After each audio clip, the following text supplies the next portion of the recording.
If you fought a Neanderthal, one-on-one, whatever you're imagining is wrong. It's not just muscle versus muscle or brain versus brain. You're built for long distance, for planning, for hesitation. They were built for something entirely different. And once you understand what that difference is, everything changes. Today, we're not talking about who would win. We're talking about why the fight wouldn't happen the way you think.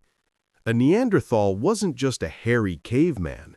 They weren't brutes stumbling around with clubs. They were a parallel species, humans, but not us. Imagine someone your height, but 40 to 80 pounds heavier, and not from fat, from bone and muscle. Their skeletons were denser, their rib cages were barrel-shaped, their arms were longer relative to their body, their hands were thick and wide, designed to grab and crush. You're a human built for efficiency. They were built for force. Their everyday movements were workouts to us. Walking uphill, carrying stones, dragging carcasses, that was normal life, not training. And think about where the fight happens. Not in a ring, not on mats, not with gloves or rules. Picture a clearing in Ice Age Europe. Cold, wet air burning your lungs, uneven terrain, mud, roots, snow, wind, silence. You're used to environments that protect you, flat floors, controlled lighting, a referee. They hunted in this landscape. They breathed it. Their lungs were massive, their necks thick, their grip strong enough to drag a full deer through brush without stopping. In the modern world, exhaustion is an inconvenience. In theirs, exhaustion meant death. So imagine facing them. You square up like a boxer. You stay light on your feet. You wait for an opening. That's how we fight today, with technique, rules, muscle memory. Neanderthals didn't have technique. They didn't need it. Their bodies solved problems for them. Where you would decide to punch, they would already be grabbing your face. Where you would step back to reevaluate, they would close the distance and break bones. It isn't about aggression, it's about instinct. Evidence tells us they weren't distance athletes, they were power athletes.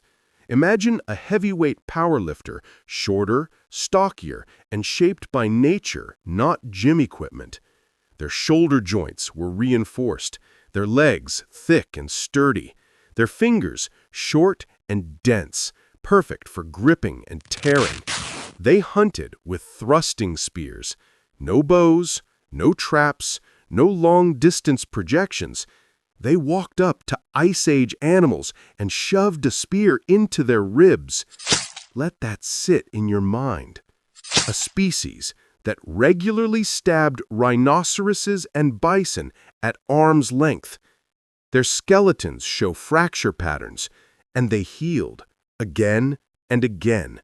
Not barb roll injuries, rodeo injuries, bull riding injuries, crushed by animal injuries, and they kept going. When modern people imagine fighting a Neanderthal, they picture movies, speed versus strength, technique versus brute force.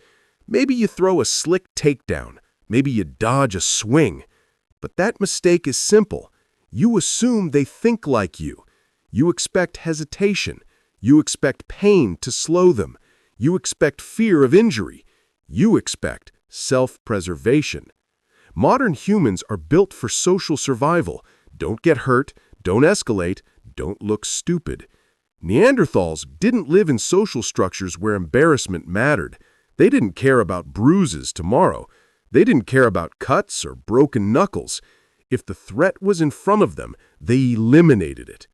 So who wins? You'd think this whole explanation is leading to a clear answer. But it isn't, because the truth isn't binary. It's not who punches harder or who weighs more. The real question is, what is a fight? If it's instinct versus instinct, you lose. If it's technique versus brute force, maybe you get lucky, if you even get an opening.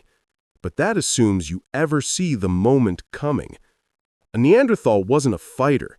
He was evolution armed with bone. You're a strategist with a body. They were a body with instinct. That's the difference. So if you fought a Neanderthal one-on-one, it wouldn't be a fight. It would be a collision between versions of humanity, one optimized for endurance, planning, teamwork, and tools. The other, optimized for sheer force, immediate action, and zero hesitation. We didn't survive because we were stronger.